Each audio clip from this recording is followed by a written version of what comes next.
और हमारे सभी दर्शकों से ये गुजारिश है, ये रिक्वेस्ट है कि हमारे चैनल झारखंड उदय न्यूज़ को जरूर सब्सक्राइब। मैंने एक सपना देखा, कमल खिला है कीचड़ में। मैंने एक सपना देखा, कमल खिला है कीचड़ में। जब मैंने सो के उठा तो कमल खिला है पूरा झारखंड में। बहुत खुशी लग रहा है। ये जो 2024 चुनाव में हम लोग का भारतीय जनता पार्टी का हर जगह से एक बदलाव का आवाज आया है, तो मैं साथियों से कहना चाहता हूँ, सब कोई गांव-गांव में जा करके अपना पार्टी का जो भी कार्यक्रम रहा है झारखंड में और पूरा भारत में आदरणीय नरेंद्र मोदी साहब का जो काम उसको बताएं, ताकि हम लोग का आने वाला चुनाव में ये एक तो सार्वजनिक जड़ी बूटी का जैसे आपका साबित हो और आने वाला ये 2024 में हम लोग का झारखंड में कमाल खिले।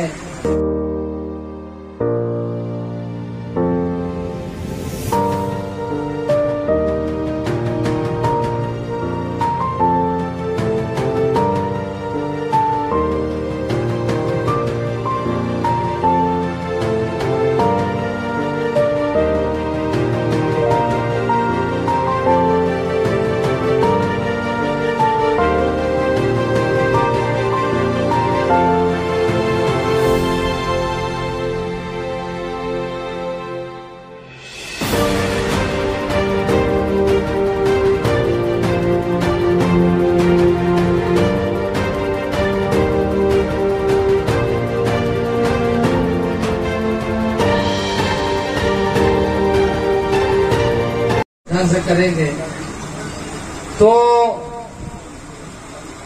सारी चीजें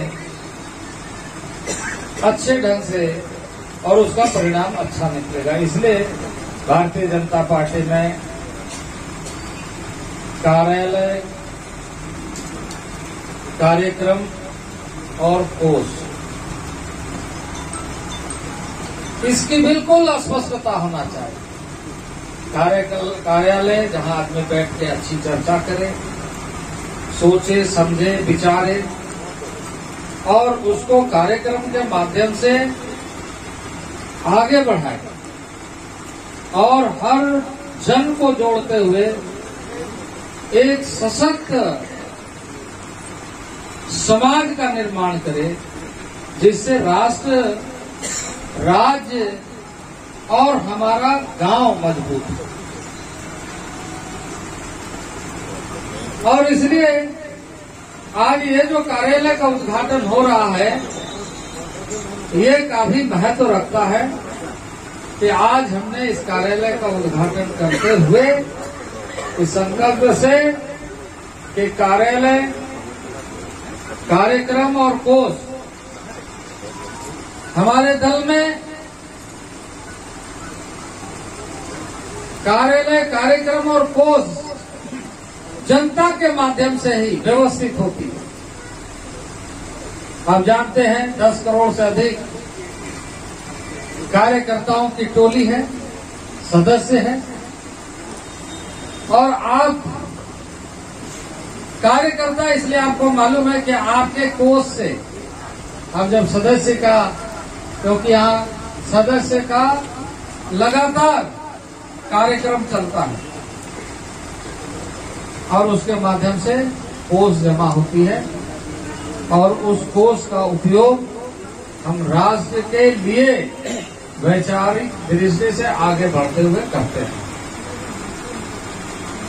राष्ट्र के अंदर आज झारखंड प्रांत का चुनाव हो रहा है और झारखंड प्रांत के अंदर आज घाटशिला में हमारे प्रत्याशी बाबूलाल सोरेन हैं, जिसके माध्यम से हम चाहते हैं कि प्रत्येक विधानसभा में भारतीय जनता पार्टी का प्रत्याशी जीते। अनुकूल प्रतिकूल प्रभाव मनुष्य के जीवन में आता रहता है, लेकिन जब एकाग्र होकर, जब एक सामूहिक नेतृत्व के साथ एक दृष्टि लेकर, एक उद्देश्य लेकर, जब कार्यकर्ता और जनता का संवाद और उसके माध्यम से ऐसे चुनाव में परिणाम आता है, तो न केवल एक प्रतिनिधि के रूप में चुना जाता है, बल्कि हर कार्यकर्ता अपने आप को प्रतिनिधि और अपना जीत मानता है। यह भारतीय जनता पार्टी की सबसे बड़ी विशेषता है। कार्यकर्ता तो सरकार बनाए, लेकिन खुशी घाटशिला के कार्यकर्ताओं को हो रही है कि हमारी सरकार, क्योंकि विचार की प्रगाढ़ता राष्ट्र को मजबूती देती है। और इसी तरीके से आज झारखंड का चुनाव हो रहा है। झारखंड के चुनाव में भी हमें एक एक विधानसभा में संकल्पित होकर के संवाद और विश्वास की कसौटी पर खरा उतरना है। आज यहाँ बरगलाने की राजनीति चल रही है। ये इन प्रकार चुनाव जीत करके वो इस तरीके से सरकार चला रहे, जिस सरकार का भविष्य के बारे में कोई चिंता नहीं, भविष्य के बारे में कोई योजना नहीं, दूरगामी लक्ष्य क्या होगा, दूरगामी परिणाम क्या होगा, इसके बारे में कोई दृष्टि नहीं।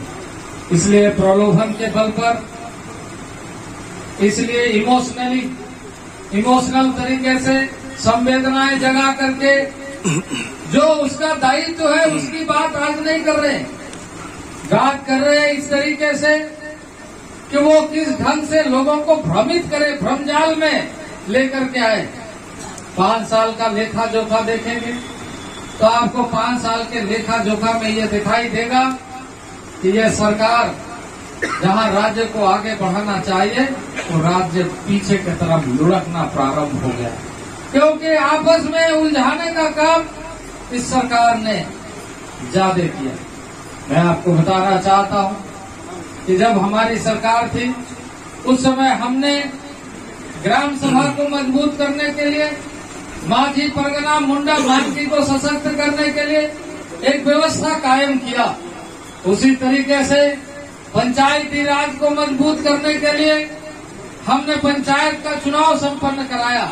उसी तरीके से आज जो जनप्रतिनिधि, चाहे वो जिला परिषद के हो या नगर परिषद को हो या डिस्ट्रिक्ट काउंसिल के चुनाव का सारी औपचारिकता को पूरा कराने का काम हमारी सरकार, तत्कालीन सरकार, हमने उसको किया ताकि नीचे से संवैधानिक व्यवस्था मजबूत हो और थोपे गए तरीके से नहीं, स्वनिर्मित तरीके से, जिस तरीके से प्रकृति हमें स्वनिर्मित तरीके से सारी चीजें उपलब्ध कराती है। पौधा बोलता नहीं है, पौधा अपने उगता है, बीज गिरा वो अपने समय में वो सीड वृक्ष बन करके फल देने लग जाता है। वैसा ही यहाँ का योजना, यहाँ के कार्य की बात थी, वो अधिकार आज पंचायतों के पास, ग्राम सभा के पास नहीं है। सारी व्यवस्था केंद्रित कर दी गई है और इसलिए बालू जैसे विषय भी आज जनता से दूर हो गया है, गांव से दूर हो गया है। लेकिन कुछ लोग इन दिनों में उन सारे पैसों की लूट करने वाले लोगों ने अब वैसे ही गांव के लोगों को उस धन का दुरुपयोग करते हुए, उस धन का उपयोग करते हुए, उस धन को अपने हित में लागू करने के लिए गांव में प्रलोभन दे रहे हैं, गांव में तरह तरह के अवैध तरीके से कामकाज करके चुनाव जीतना चाहते हैं। इसलिए मित्रों, आपको ऐसे लोग कुछ दिन के लिए, कुछ पल के लिए, कुछ समय के लिए साधन उपलब्ध करा सकते हैं, लेकिन जिसमें विचारों की शक्ति नहीं है वो आपका भविष्य निर्माण नहीं कर सकते हैं, भविष्य निर्माण नहीं कर सकते। आज एक भारतीय जनता पार्टी का ही, मैं अभी जिला परिषद के सदस्य धालूगढ़ में मिली थी। मैं उनसे पूछ रहा था वहाँ पर कि जब मैंने शिलान्यास किया एकलव्य मॉडल सेंट्रल स्कूल वो कहाँ तक पहुँचा है, तो कह रहा है कि वो काम कंप्लीट होने वाला है। अब वहाँ के बच्चे को दूर जगह नहीं जाना पड़ेगा। एक सेंट्रल स्कूल का जिसमें 6 क्लास से 12 क्लास तक मुफ्त की पढ़ाई होगी। ये अगर दिल्ली से दृष्टि देखने वाला कोई व्यक्ति है तो उस व्यक्ति का नाम नरेंद्र भाई मोदी है कि गांव-गांव में लोगों को अच्छी शिक्षा, अच्छी व्यवस्था, सुविधा उपलब्ध होना चाहिए। आज डुमरिया में स्कूल बन रहा है, गुड़ाबागा में स्कूल बन रहा है, धालूगढ़ में स्कूल बन रहा है, राजनगर में, कोटका में, नवा मुंडी, माजगांव, मजानी, तांतनगर, मनोहरपुर, सोनवा, गोइलकेरा, जगन्नाथपुर जैसे सभी जगहों में स्कूल बन रहा है। और झारखंडी ने और भी इलाके में 700 स्कूल